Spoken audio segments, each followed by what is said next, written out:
오늘 하나님의 말씀은 요한계시록 6장 15절에서 17절까지 말씀. 신약성경 405페이지에 있습니다. 406페이지에 있습니다. 다 자신 줄 알고 제가 받들어 봉독하겠습니다. 땅의 임금들과 왕족들과 장군들과 부자들과 강한 자들과 각 종과 자주자가 굴과 산 바위 틈에 숨어 산과 바위에게 이르되 우리 위에 떨어져 보호자에 앉으신 이의 나체스와 어린 양의 진노에서 우리를 가리우라. 그들의 진노의 큰 날이 이르렀으니 누가 능히 서리오 하더라. 아멘. 오늘 본말씀 중심으로 해서 진노의 날 누가 능히 서리오라는 제목으로 말씀을 나누고자 합니다. 조금 전에 송 권사님 기도한 것과 마찬가지로 지난 주일에는 이 땅에 큰 일이 있었습니다. 6.3 지방선거라고 하는 큰 행사가 있었죠. 그런데 역시 하늘이 울고 땅이 탄식하는 일들이 있었습니다. 지방선거를 보면서 느끼는 감정은 저나 여러분이나 대동소이하다고 생각됩니다. 세속적인 말로 혹시나 했으나 역시나 였습니다. 이 부패한 이재명 정권은 이번에도 결단코 우리의 기대를 저버리지 않았습니다. 그러나 이번 6.3 지방선거만큼은 좀 달라지지 않겠나 하는 일만의 기대감이 있었습니다. 왜냐하면 미국에서 모스탄 대사와 함께 부정선거에 관한 전문가들이 이번 선거 감시를 위해 특별히 방한하였다고 했고, 전한길 강사와 자유와혁신당 대표 황교안 대표가 이번 선거에 있어서 만큼은 실시간 부정선거를 감시하겠다고 다짐하며 나섰기 때문에 일말의 기대를 했다는 것입니다.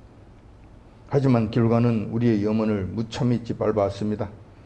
투표용지 부족이라고 하는 사상 초유의 기괴한 부정선거가 자행되었고, CCTV에 의하면 보관 중인 투표함에 선관위 직원들이 몰래 들어가서 봉인지를 뜯고 대량의 투표용지를 들이붓고 있는 장면도 나타났습니다. 그 외에도 공정선거를 위반하는 수많은 불법들이 난무하였으며, 승리할 수만 있다면 민주당 일당들은 무슨 짓이라도 하겠다는 결사각오로 이번 선거에 임한 모습이었다는 것입니다. 그 결과 반드시 승리해야 될 황교안 대표나 인천 계양을 지역에 출마한 김현태 특임단장 같은 자들은 등수에 들지도 못하고 아주 처참한 상태가 되어버렸고, 상식적으로 당선될 가능성이 전혀 없어 보이는 배신자 한동훈, 울산시장에 출마한 민주당 김상욱, 양아치보다도 못한 이런 자들이 당선되는 기이한 현상이 나타났던 것입니다. 그 외에도 이번 선거를 통해 우리를 놀라게 한 사건이 있었는데, 국힘당 소속으로 출마해서 당선된 자들의 반응입니다. 여러 사람들이 있었지만 특이하게 극명하게 반대되는 반응을 보인 두 사람이 있었다는 거예요. 이 두 사람의 상황을 한번 살펴보면 이렇습니다. 서울시장에 당선된 오세훈과 같은 이 경우는 좋아 죽는 모습입니다. 부정선거, 불법 개표 이런 것은 안중에도 없습니다. 서울 잠실 지역에서 수많은 불법 투표 사례가 발견되었음에도 불구하고 투표 용지가 부족해서 선거하고 싶은 사람들이 선거도 할 수 없는 사상 초유의 기괴한 일들이 일어났음에도 불구하고 내가 당선되었으니 그만이다. 민주당 정원호 후보가 승복하였으니 나머지 부정선거는 내 할 바 아니다라는 것입니다. 이런 자세입니다. 누가 뭐라고 하든지 난 앞으로 4년 동안 서울시장 해먹으면 되고, 서울시장 해먹고 나면은 당대표가 되고 대통령도 나오고 앞으로 탄탄대로다. 그러니까 시비 걸지 마. 이런 아주 속이 터져 나자빠질 정도의 이런 모습들을 보이는 이런 인간이 있었다는. 반면에 대구 달성군의 국민당 후보로 출마한 이진숙 전 방통위원장의 경우는 이번 선거에서 승리한 다음에도 즉시 이번 선거는 부정으로 얼룩진 부정선거이기 때문에 모든 선거를 원천 무효하고 재선거를 치러야 하고 관련자들은 엄중 수사하고 처벌해야 한다고 주장했다는 것입니다. 극명하게 대비되는 두 사람들의 반응을 보였다는 거예요. 국힘당 당선된 사람이든지 당선되지 아니했던 사람들인지 간에 이 두 사람의 경우에 하나씩 다 소속이 될 거예요. 경우에 정도의 차이는 조금 있지만 오세훈처럼 그런 생각하는 자들도 있을 것이고 이준석 씨와 같은 그런 방향으로 가는 사람도 있을 것이다. 그러나 이 사람들은 즉히 적당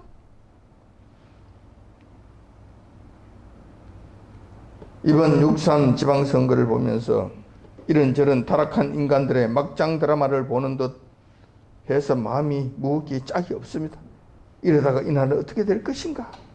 앞으로 우리 후손들은 어떻게 살아갈까? 걱정이 태산 같다는 것입니다. 그러나 좀 더 자세히 들여다보면은 이 땅에는 이번 6.3 지방선거 결과를 두고 세 부류의 계층이 서로 다른 반응을 보이고 있는 것을 볼 수 있다는 것입니다. 6.3 선거의 이 결과를 똑같은 결과, 똑같은 현상을 이 땅에서 똑같이 보면서도 반응은 각각 다르게 나타난다는 거예요. 크게 세 가지 부류로 나타나고 있다는 거예요. 첫 번째 부류는 부정선거에 대해서 우리처럼 가슴 아파하는 자들입니다. 자유민주주의 체제에 있어서 선거가 무너지면 다시 말해서 부정선거 시스템이 작동이 되면은 더 이상 민주주의는 사라지게 된다는 거예요. 부정선거 시스템을 통해서 국가 모든 권력을 장악하게 되면 그때는 더 이상 민주주의가 실현되지 않는다는 거예요. 그것을 틀어진 인간들이 독재를 시작한다는 것이고 지독한 공산주의적 정치를 하게 된다는 것입니다. 공산 독재 체제와 똑같은 모습으로 전락할 수밖에 없게 된다는 것입니다. 이런 사실을 내다보고 있는 깨어있는 백성들은 탄식에 탄식을 거듭한다는 것이지. 이런 부류가 하나가 있고 그 다음 두 번째 부류가 있는데 부정선거에 좋아 죽는 계층입니다. 이들은 정상적인 국민이라고 할 수 없습니다. 정상적인 인간이라고 할 수도 없습니다. 정상적인 인격 갖춘 자라고도 할 수 없는 자들이라는 것입니다. 이들은 인성도 안 될 뿐만 아니라 능력도 없습니다. 그렇다고 성실함이라도 있어야 할 텐데 성실함도 없습니다. 그러면서도 권력은 누리고 싶고 좋은 것은 가지고 싶고 누구보다 높은 자리에서 호령하며 부귀영화를 누리고 싶어 합니다. 정상적인 자유민주주의 국가 체제 하에서는 이것은 불가능합니다. 절대로 안 됩니다. 왜냐하면 자유경쟁 속에서 그 길을 올라가야 되기 때문에 그러하다는 거예요. 이러한 자들은 경쟁력이 없습니다. 무능하고 인성도 안 되고 성실함도 없는데 어떻게 그들이 그 높은 자리에 올라갈 수 있겠는가? 불가능. 그들은 밥 빌어 먹든지 안 그러면 굶어 죽든지 해야 되는 거예요. 그런데 이런 자들에게 유일하게 출세할 수 있는 길이 있습니다. 이것이 바로 부정선거를 저지르는 것입니다. 선거를 통해서 대통령을 차지하게 되면 한 나라를 통째로 먹을 수 있습니다. 서울시장에 당선되면 서울시를 통째로 삼킬 수 있습니다. 그러니 누가 힘겹게 일을 하려고 하겠는가?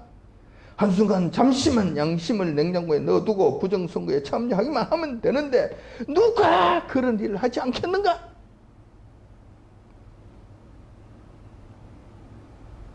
잠시만 눈 감으면 4년이 천국이 되는데 그 일을 마다하겠는가? 나는 기꺼이 그 길을 가겠다고 하는 자들이 바로 부정선거에 환호성을 지르고 선거 제도가 복잡하면 복잡할수록 부정선거의 소지가 많을수록 좋아 죽는다는 거예요. 좋아 죽는 모습을 보인다는 거예요.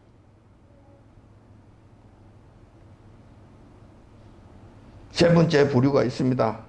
세 번째 부류는 이런 자들은 부정선거에 별다른 관심이 없는 자들입니다. 그들은 크게 악한 자들은 아닙니다. 자기 일에 열심히며 성실히 자기 가족들을 돌보며 소박하게 사는 자들이 대부분입니다. 이런 자들은 정치 체계에 별 관심이 없습니다. 복잡하고 머리 아픈 일에 공연히 끼어들고 싶어 하지 않습니다. 그들은 TV나 신문을 보면서 막연하게 잘 되겠지 하는 근거 없는 긍정의 마음으로 살아갑니다.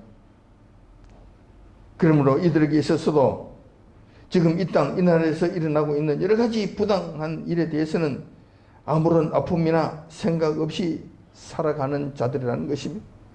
그런 측면에서 이들은 두 번째 불효와 거의 비슷하다고 봐야 할 것입니다. 가슴 아파하지 않는다는 측면에서, 문제를 삼지 않는다는 측면에서, 이 나라를 그냥 그렇게 잘 굴러가게끔 한다는 측면에서 이런 자들은 두 번째 불효와 부정선거에 찬성하는 자들과 거의 같은 부류에 속한다는 거예요. 우리는 지금 우리 앞에서 자행되고 있는 국가적 거대한 부류를 보면서 살아가야 하는 참으로 참담한 상황 가운데 놓여 있습니다. 그럼에도 불구하고 지금까지 살펴본 바와 같이 이러한 불의한 현상에 대해 세 가지 부류의 사람들이 공존하고 있다는 사실을 또 알게 되었습니다. 그러나 이러한 불의한 사태에 대해 좋아 죽는 사람들과 아무런 생각 없이 살아가는 사람들에 대해서는 우리가 특별한 관심을 가질 필요가 없습니다. 그들은 현재 상황에 대해 전혀 불편함을 느끼지 못하기 때문에 그렇습니다. 오히려 즐기고 있기 때문에 그렇습니다. 하지만 우리 믿는 성도들은, 특별히 깨어있는 성도들은 그렇지 않습니다. 하늘이 무너지는 아픔과 땅이 꺼져가는 고통을 느끼기 때문에 그렇다는 것입니다. 따라서 오늘은 우리의 불의한 현상을 바라보면서 참으로 힘들어하는 우리 믿는 성도들을 중심으로 말씀을 한번 나눠볼까 하는 것입니다. 우선 요한님께서는 이러한 지극히 불의한 현상에 대해서 뭐라고 말씀하고 계시는가? 그런 다음에 이런 상황에서 우리 믿는 성도들은 어떠한 생각을 해야 하며 어떠한 모습을 보여야 하는가? 또한 어떤 행동을 하면서 이 난국을 극복해 나가야 하는가 하는 이런 전반적인 문제들을 한번 생각해 보고자 한다는 것입니다. 우리에게 부닥쳐진 현실적인 문제이기 때문에 이것은 우리가 알아야 되는 거예요. 그리고 정확한 지침을 우리가 세워야 되는 거예요. 이럴 때 우리는 어떻게 생각해야 되는 가, 이 문제를 어떻게 생각해야 되는 것인가, 이 문제에 대해서 그럼 우리가 어떻게 행동하며 살아가야 되는가 하는 것을 믿는 성도들로서 현실적인 문제라는 거예요. 현실적인 문제라는 것입니다. 이럴 때에도 우리는 하나님 뜻에 합한 삶을 살아야 되지 않겠는가? 하나님 뜻에 맞는 생각을 해야 될 것이며 하나님 기뻐하시는 그 뜻을 따라 우리가 살아가야 되지 않겠느냐라는 것입니다. 오늘 이 문제에 대해서 여러분들에게 한번 말씀을 드리고자 한다는 것입니다. 지금 우리 앞에 닥친 불의한 대규모 부정선거에 대해서 우리가 가장 먼저 염두에 두어야 할 한 가지 사실이 있습니다. 전제 조건이 있다는 거예요. 이것이 가장 중요한 거예요. 이 부분이 전제 조건부터, 이 전제가 분명한, 이 명제가 확실히 이 전제해야 되는 이 명제가 분명하지 않으면, 이것이 바로 정리되지 않으면 나머지 모든 일들은 전부 다 허당이 됩니다. 헝클어지게 되어 있는 거예요.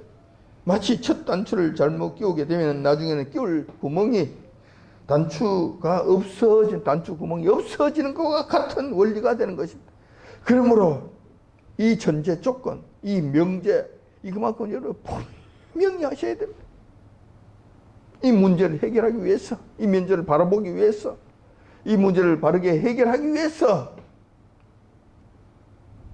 이 명제만큼은 분명히 해야 된다. 이것은 여러분들이 모르는 것이 아닙니다. 제가 여러분들에게 수도 없이 말씀드렸던 그 명제입니다. 근데 다시 한번 여러분들에게 말씀드리겠습니다. 혹시 잊어버리지 않았나? 혹시 여러분들의 마음에 이 답답한 현실을 바라보면서 헝클어져 버리진 않았나? 해서 다시 한번 말씀드립니다. 그것은 이 세상은 하나님께서 친히 다스리신다는 것입니다. 누가 뭐래도 하나님께서 다스리신다는 것입니다. 이 사실은 여러분 절대 잃어버리셔서는 안 되는 것입니다. 우리가 이 사실을 잊어버리는 순간 우리는 문제를 바라보는 시각에 초점을 잃어버리고 유리방황하게 됩니다.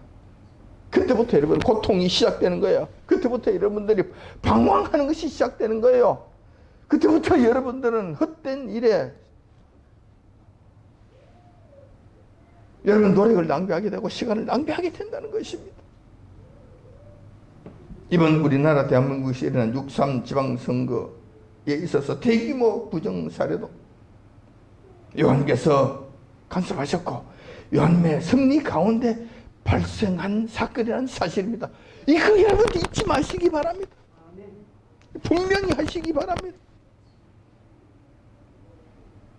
이러한 일도 요한께서 허락하지 아니하시면 불가능한 일입니다.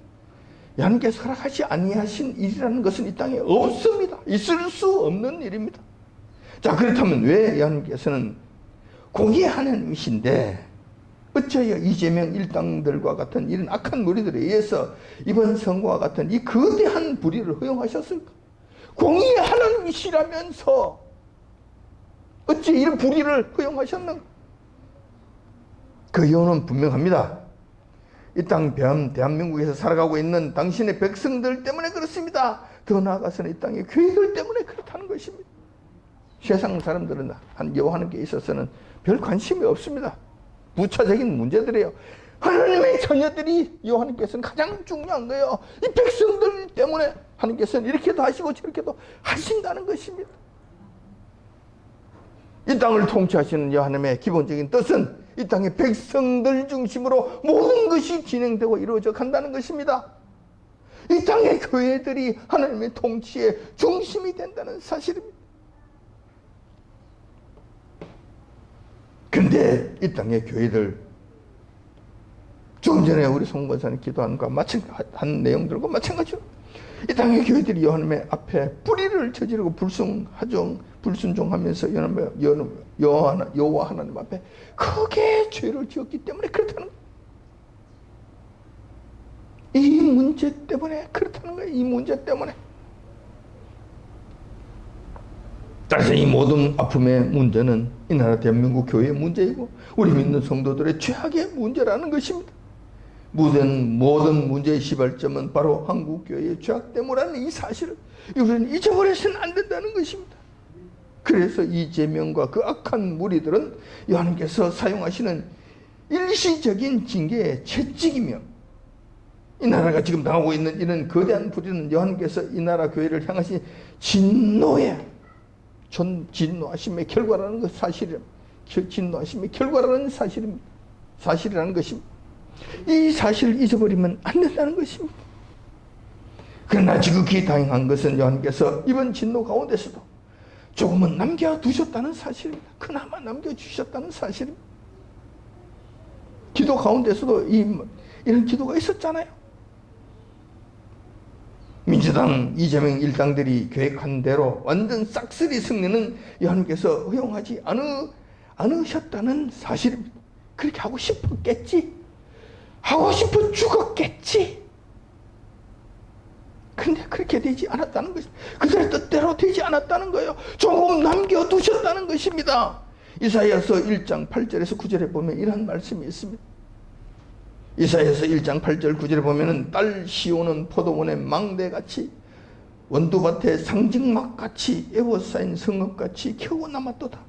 만군의 여호와께서 우리를 위하여 조금 남겨두지 아니하셨다면 우리가 소돔 같고 고모라 같았으리로다. 이렇게 기록하고 있습니다. 지금 우리의 처한 상황이 바로 이와 같은 상황이라는 것입니다. 여호와께서 그나마 조금 남겨주지 아니하셨더라면 우리는 지금 소돔과 고모라처럼 생적으로 빠져들어가게 되었을 것이라는 것입니다.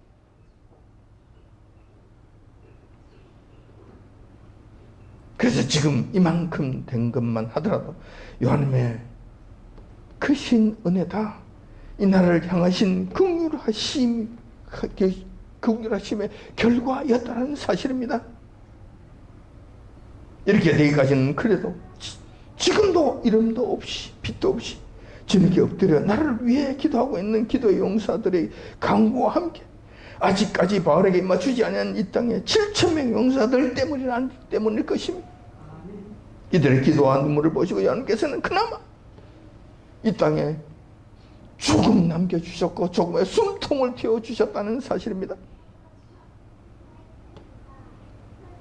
자, 그렇다면은 지금 우리가 당면하고 있는 이 거대한 불의 앞에서 우리는 어떻게 해야 할 것인가 하는 현실적 문제에 직면해 있다는 것입니다. 이 문제를 한번 살펴보고자 하는 것입니다. 지금 우리의 앞에 일들을, 우리의 행동을 결정하는 중요한 일이기 때문에 그래요.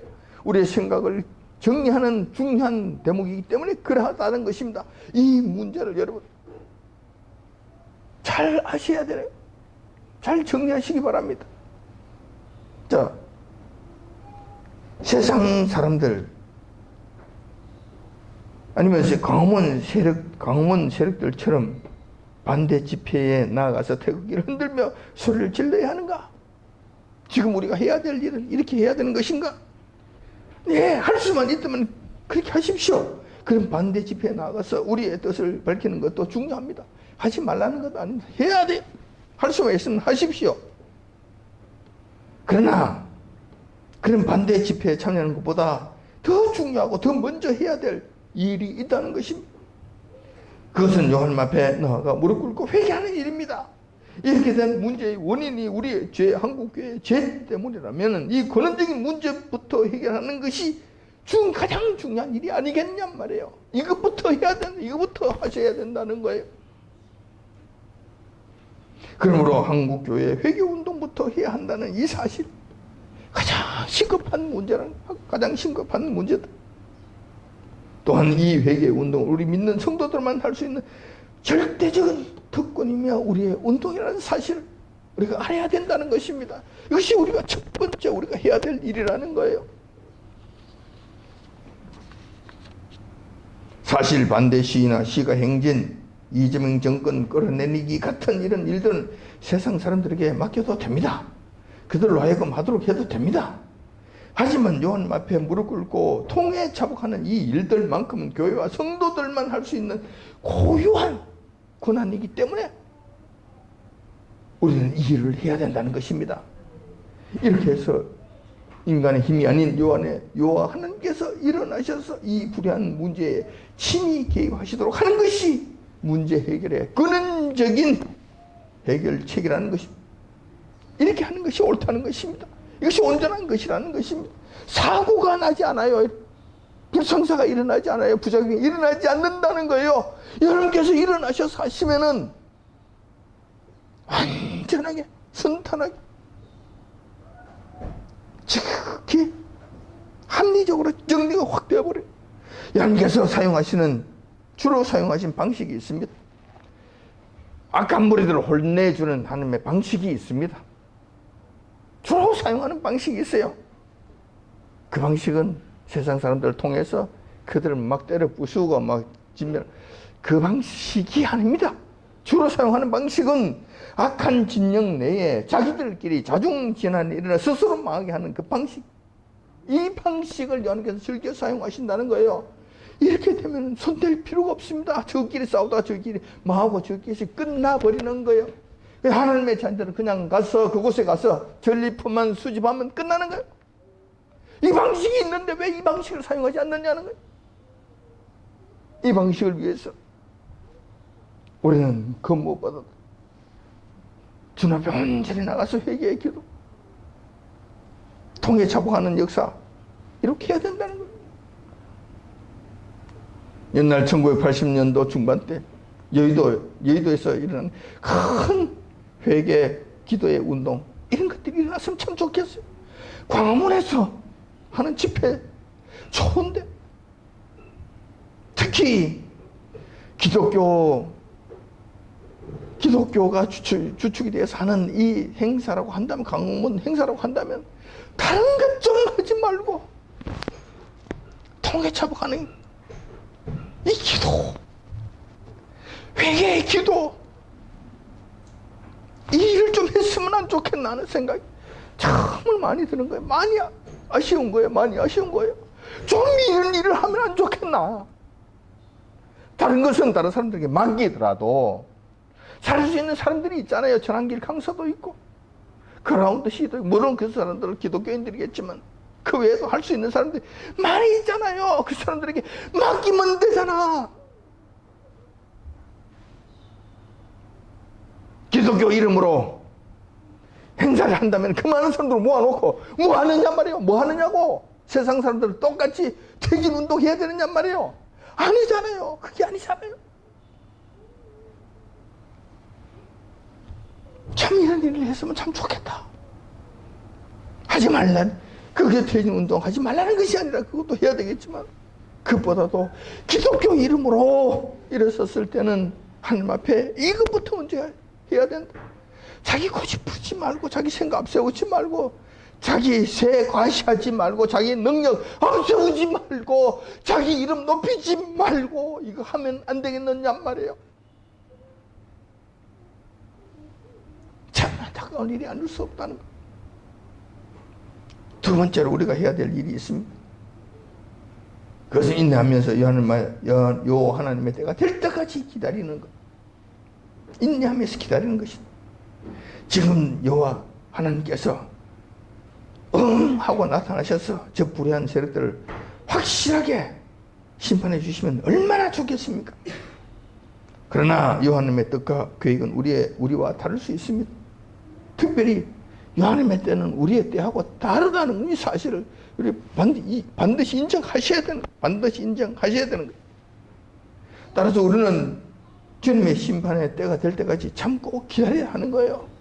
억지로 나서지 마세요. 나대지 마세요. 앞서지 마세요. 사고칩니다. 우리가 요한보다 더 낫습니까? 요한보다 더 잘합니까? 요한보다 더 능력이 있습니까? 아니잖아요. 그러면 요한님께서 하실 때까지 때를 기다려야지. 괜히 앞서서 설쳐대다가 하나님의 일을 오히려 망치는 일들을 하면, 저지레를 하는 일들을 하면 되겠냐 말이에요. 안 된다는 이야기. 항상 하나님의 뒤에 따라가야 된다. 한 걸음 뒤에서 또 따라가지 아니하고 멀쩡함에 눈만 번득거리고 있으면 하나님의 명령에 불순종하는 죄를 짓기 때문에 그거는 또 안 되는 거예요. 하나님 뒤에서 하나님 가시는 대로 순순히 따라가는 그 일들은 해야 된다는 거예요. 하나님께서 행하신 것을 보면서 앞서가지 말고 따라가면서 그 일을 행해야 된다는 것입니다. 사실 이것이 어렵습니다. 현실적으로 볼 때 이재명과 같은 저 악한 무리들은 지금 입법, 사법, 행정부, 언론들을 통째로 전부 다 털어쥐고 있고 나라 전체 권력을 사로잡고 지 마음대로 휘두르고 있습니다. 그리고 그들은 거짓말과 폭력을 무제한 사용하고 있습니다. 반면에 우리 믿는 성도들은 요 하나님만 의지할 따름이지 저들처럼 거짓말과 폭력을 사용할 수가 없습니다. 그래서 현실적인 싸움에서 어렵다는 거예요. 저들은 폭력을 사용하는데 우리는 폭력을 사용할 수 없어요. 저들은 거짓말을 무제한 사용하는데 우리는 거짓말을 사용할 수가 없다는 거예요. 그래서 현실적에서 싸우면 판판이 지는 거예요. 그래서 두드려 패면 맞아야 되고, 끌고 가면 끌려가야 되고, 새우랑 쳐면 새우랑 쳐서 구슬에 처박으면 구슬에 처박히는 일들을 해야 된다는 거예요. 그래서 어렵다는 거예요. 그렇지만 우리는 그 길을 가야 된다는 거예요. 하나님께서 하실 때까지 우리는 그 길을 가야 된다는 거예요. 저들은 마음대로 불법을 저지르면서도 끄떡 없고, 대통령도 아니지만 대통령 노릇을 하고 있는 이 더러운 인간이 공정한 선거를 해야 함에도 불구하고 지가 성기한 투비지를 들고 나와서 들락날락 하면서 보여주고 이 난리를 치는 이 미친 짓, 분명히 잘못한 이 부정선거에 그냥 번져진 일들을 행한 이 악한 무리 뒤에서 그래도 아무 일이 없잖아요. 나는 상관없어. 나는 괜찮아. 까불지 마. 헌법 같은 소리 하지 마. 나는 그 위에 군림하는 자, 내 마음대로 해도 되는 거야. 그럼 그 짓을 했잖아요. 괜찮아. 그들은 괜찮아. 근데 만약에 우리 서민 중에서 하나 들고 나왔더니 이재명처럼 한번 따라하다가 바로 체포돼. 바로 경찰에 바로 체포돼. 구속돼 버리잖아요.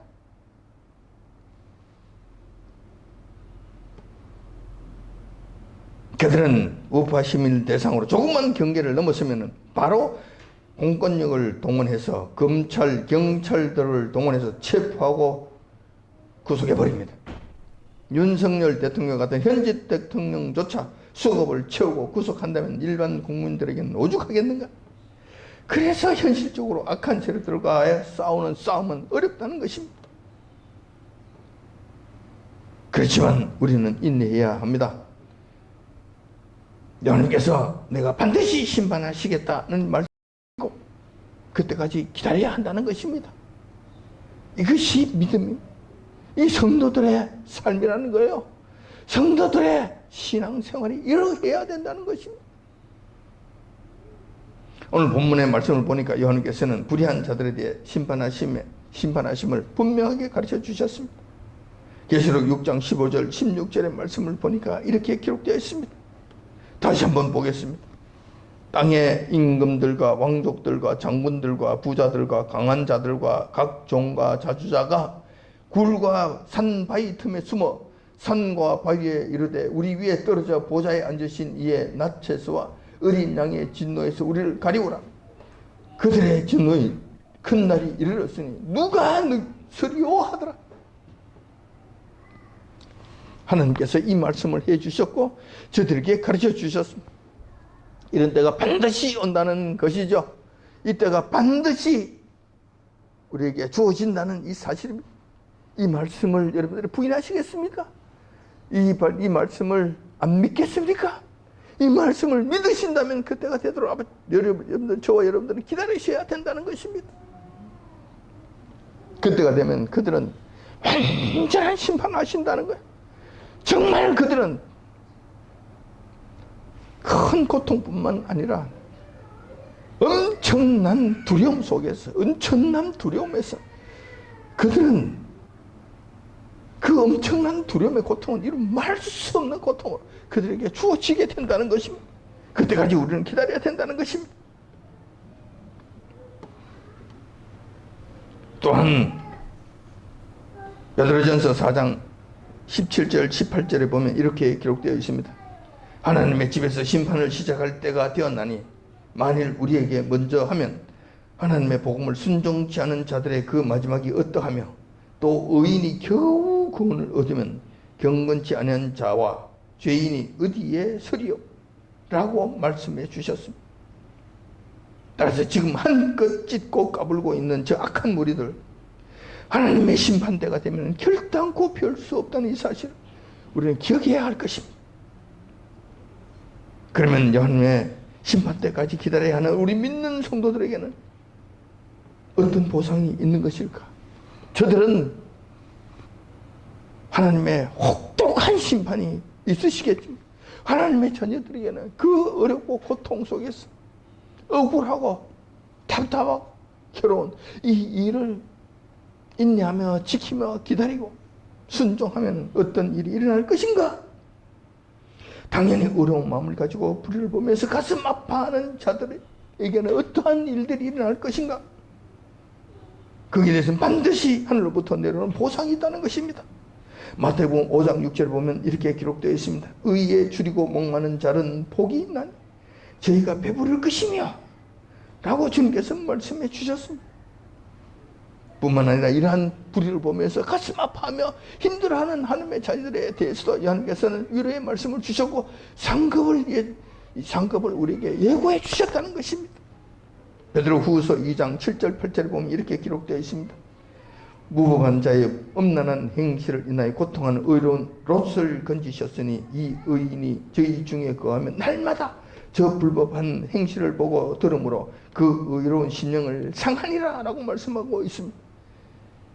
롯이 그렇게 했다는 것이에요. 그것을 보고 가슴 아파했다는 거예요.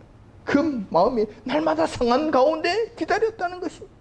그럴 때는 여호와님께서 그를 그 환난의 때에 아무런 다침 하나, 머리털 하나 건드림이 없이 온전한 구원을 해주셨고 가족들까지 구원해 주신 큰 상을 베풀어 주셨다는 것입니다. 우리도 그렇게 해야 된다는 것입니다. 그러므로 현실에서 나타나고 있는 이 불안 일과 참담한 현상에 가슴 졸이거나 낙심하지 말고 이런 말씀을 부여잡고 끝까지 인하시기를 바랍니다. 이렇게 했을 때 여러분께서 행하시는 공의의 심판을 다 목격하게 될 것이고, 우리에게는 그때 찬란한 기쁨과 하늘의 큰 보상으로 말미암아 기뻐하는 자들이 다 되지. 그런 시간이 올 것을 여러분 믿으시기 바랍니다. 이런 자리에 다 참여하는 저와 여러분들이 되시기를 이 아침 주님의 이름으로 축원드립니다. 기도하겠습니다.